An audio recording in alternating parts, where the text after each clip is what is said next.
tal uma viagenzinha à Grécia?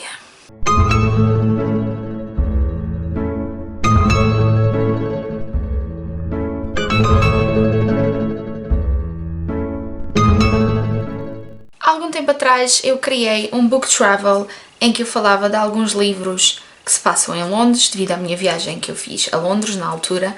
Podemos viajar através dos livros e decidi trazer um vídeo também nesse tema do book travel, mas sobre a Grécia, sobre mitologia grega e sobre os livros que eu tenho cá na minha estante que se passam na Grécia e que têm muito a ver com a mitologia grega. Eu ainda não li todos os livros que estão aqui nesta pilha fofinha, mas pretendo ler o mais breve possível. Pretendo também fazer um vídeo com livros que eu ainda não tenho, mas que quero ter e que se passam na Grécia. Sempre me atraiu a mitologia grega desde miúda, e todo o tipo de mitologia, mas mitologia grega e egípcia, eu flipava a pipoca. Ao ponto de, acho que foi o meu irmão oferecer-me um pequeno livro de mitologia e eu devorei aquele livro num instante e todas aquelas histórias faziam-me sorrir. Mas sem mais delongas, vamos aos livros que eu tenho na minha estante sobre mitologia grega. Vamos começar primeiro por aqueles que eu já li. Um que eu tenho na minha estante, que eu comprei propositadamente para a minha viagem na Grécia, que foi uma das melhores viagens que eu já fiz, foi o Mythos de Stephen Fry. Este é um livro de não ficção, se é que podemos chamá-lo assim, porque ele fala de mitos, que são histórias criadas pela humanidade, mas é considerado um livro de não ficção. Este livro é imperdível para quem gosta de mitologia grega, quem gosta da Grécia e quem quer saber mais sobre o assunto. É um livro que se devora, literalmente. São à volta de 400 páginas e começa desde o início, desde a guerra entre os titãs e os famosos deuses do Olimpo e todas as pequenas escapadelas de Zeus, e eram muitas, porque o homem não sabia mantê-la nas calças, se é que eles usavam calças naquela altura. Mas o humor sarcástico e a ironia de Stephen Fry torna esta lição de história muito mais engraçada e muito mais adorável de se ler. Eu ouvi também o audiobook e aconselho vivamente para quem sabe inglês, porque é fascinante a maneira como ele narra a história e ele tem uma voz perfeita para audiobooks. Eu não tenho a certeza, mas acho que este livro também já está traduzido em Portugal. Acho. E é impressionante ver como há histórias que se vão repetindo de cultura em cultura, de religião em religião, e só mudam alguns pormenores e algumas coisas, porque de resto a mensagem está lá e mantém-se a lição de moral que todos nós devíamos tirar daquela história. Tem histórias absolutamente deliciosas aqui, inclusive há o início da história do Bela e do Monstro. Não vou dizer que é o início, mas é uma história muito semelhante à Bela e o Monstro, ou melhor, a Bela e o Monstro de certeza que foi buscar inspiração a essa história. É muito, muito delicioso de se ler. Um dos livros que está na minha estante, que também é sobre uma personagem de mitologia grega, mas mais obscura, é Kirky, de Madeline Miller. Este livro está farto de aparecer aqui no canal porque é dos meus livros favoritos. Foi um livro que eu li na Grécia e que fez todo o sentido ler na Grécia e torna a Kirky, que é uma semideusa muito, muito humana, e a escrita da Madeline Miller é fantabulástica. Kirky fez uma ação que não foi muito bem interpretada nem aceite pelos seus pares, digamos assim. Eu não vou dizer qual foi, porque senão spoiler. E foi exilada para uma ilha de Aia Aia. É nessa ilha que conhecemos Kirky e como ela está a lidar com a solidão, que é um sentimento muito, muito humano, e como ela vai encontrando várias personagens que marcaram a mitologia grega e que vão parecendo deliciosamente para quem gosta de mitologia grega ao longo da vida de Kirky. Apercebemos que também Kirky é, como eu vos digo, humana e que tem falhas muito humanas e comporta-se como humana, não é tanto deusa, mas mais humana, o que torna o livro ainda mais interessante. A escrita de Madeline Miller é maravilhosa. Ela tem outro livro que é o The Song of Achilles, a canção de Aquiles, e estes dois livros estão traduzidos em Portugal, têm de os ler. Eu ainda não li a canção de Aquiles, mas quero, até porque Aquiles é das minhas personagens favoritas da mitologia grega. E por falar em Aquiles, eu tenho cá um livro que talvez não é muito conhecido aqui nas áreas do Booktube, porque infelizmente em Portugal esta escritora deixou de ser publicada, pelo menos com alguma frequência, e é A Canção de Troia, de Colleen McCullough. A Colleen McCullough é das minhas escritoras favoritas e sempre será, porque os livros dela marcaram uma fase da minha vida e A Canção de Troia não é um deles. Eu adoro a escrita, não é um deles, é um deles. A Colleen McCullough tem uma escrita descritiva e que às vezes pode não encaixar com toda a gente, mas para mim faz muito sentido porque a partir do momento em que ela entra na ação, nós já estamos tão investidos naquelas personagens que não os conseguimos largar. E como o próprio nome indica, este é um standalone que fala sobre a Guerra de Troia. O mito, a lenda da Guerra de Troia. É contada por várias perspectivas de vários personagens e de vários intervenientes na história. Se não estou enganada, tem perspectivas, pontos de vista da Helena de Troia, da Briseida, do Aquiles, acho que do Paris também. E não sei se também tem do Agamemnon e do Menelau e do Ulisses. O que a Madeline Miller constrói neste livro é fantabulástico. Eu já li há muitos anos, mas eu lembro-me de ter adorado porque ela consegue mostrar tanto o jogo político que ocorre entre os homens como o jogo de poder que está por detrás deles entre os deuses do Olimpo.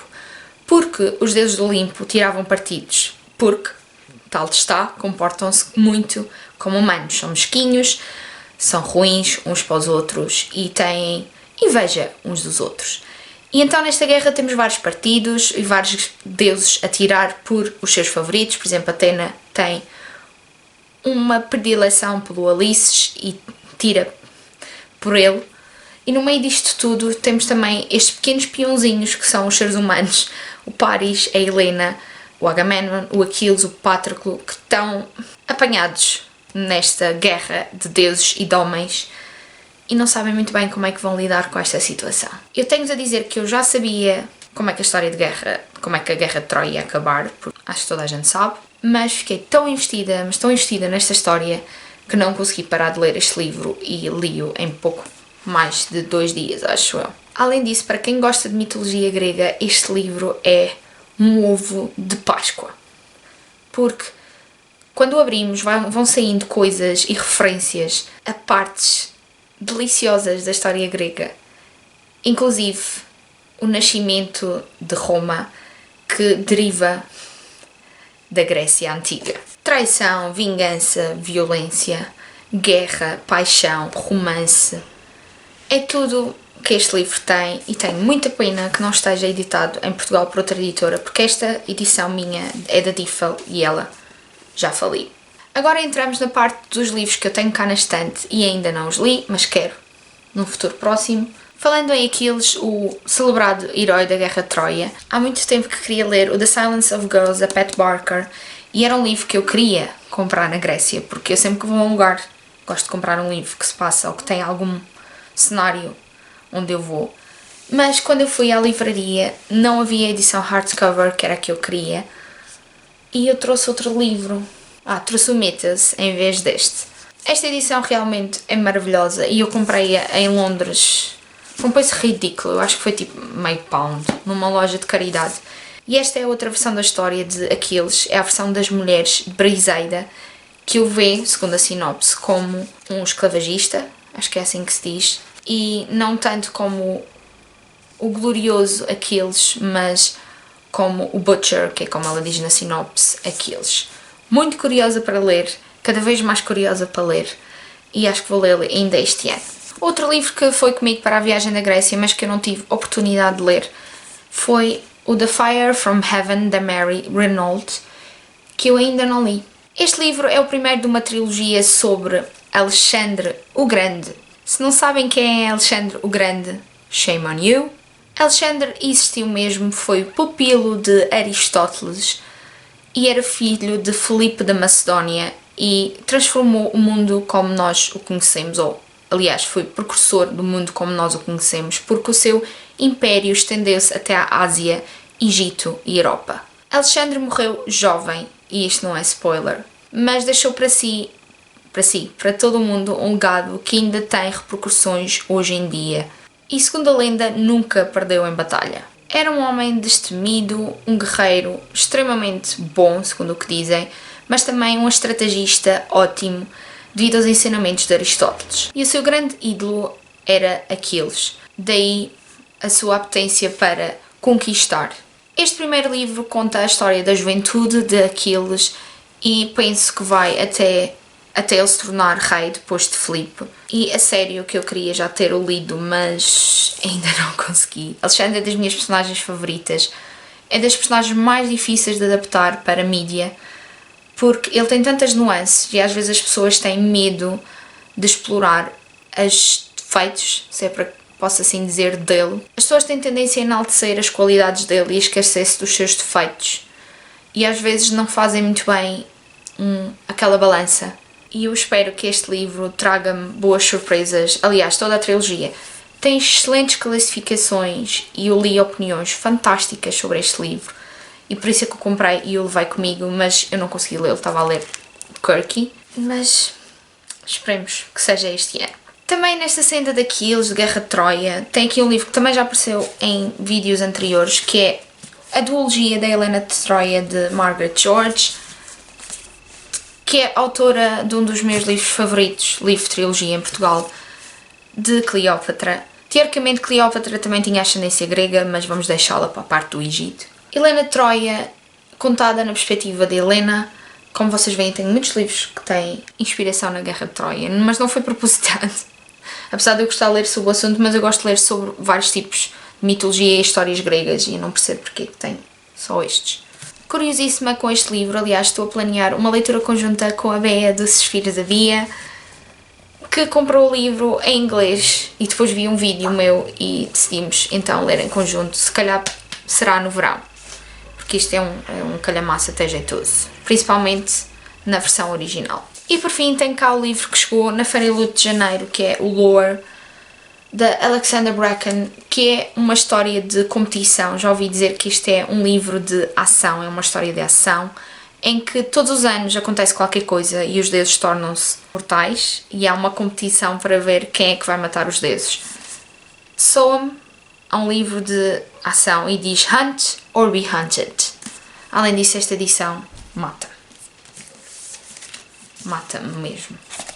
E eu ainda não percebi muito bem porque é que tem a medusa na capa, mas eu acho que vai ter a ver com a história.